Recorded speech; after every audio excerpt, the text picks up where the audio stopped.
I'm Jessica Stokes. I work at the Royal Agricultural University in Cirencester in the UK, and I have two roles in Pathways. My main role is to work in Work Package 1, and that's about supporting facilitators to mobilise practice hubs and also mobilising the multi-actor platform. So this is all about taking a multi-actor approach and a participatory approach and making sure that we have engagement from farmers on the ground doing these innovations practically, all the way up to what policymakers and the supply chain are doing.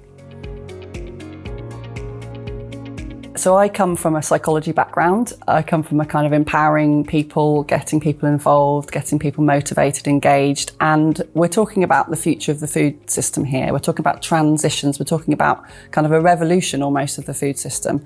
And in order to do that, we have to engage with farmers on the ground who are experts in their field and the people who will be taking all these ideas forwards and implementing them on farm and making it practical and feasible and possible. So if you don't engage farmers as what we call the end user in this process, and you don't participate with them, and you don't take their ideas forward, and you don't engage them in how this can work in future, then you're not going to succeed, in my opinion. It's a critical component, and what we're trying to do with the practice hubs is mobilise farmers around key innovation areas in different species. So we have these as case study examples of what works well and what might not work, and case studies where farmers can innovate together and work as a kind of community practice themselves around what's possible, what's feasible to implement on their farms, and getting feedback from them on that as well. We have 16 practice hubs, all in different countries, all from countries with very different experiences in this process. So mobilising farmers, getting farmers together. For some countries, it's quite a natural process that what I would say, they're quite mature in this approach. Some countries have been doing focus groups with farmers for a long time. For other countries, farmers are more distrustful of the idea. And so what I'm saying is different countries are at different stages of the process of mobilising their practice hubs.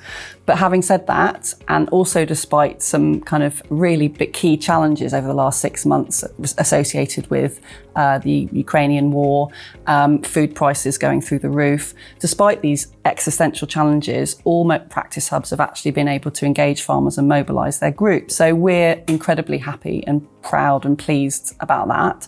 And our job now is to keep that momentum going and support facilitators who are at different stages of that process on the journey.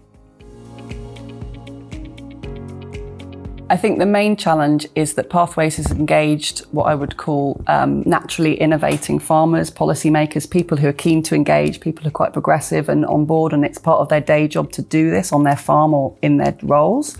I think our key challenge going forward, and probably something we need to start thinking about now in terms of legacy, is actually how we engage other farmers who are not in the room, we're not giving a voice to, we're not empowering in the process. How we engage with farmers who are maybe more demoralised, do not have so much resource, so much time, and not on that journey towards pathways for sustainable food and farming.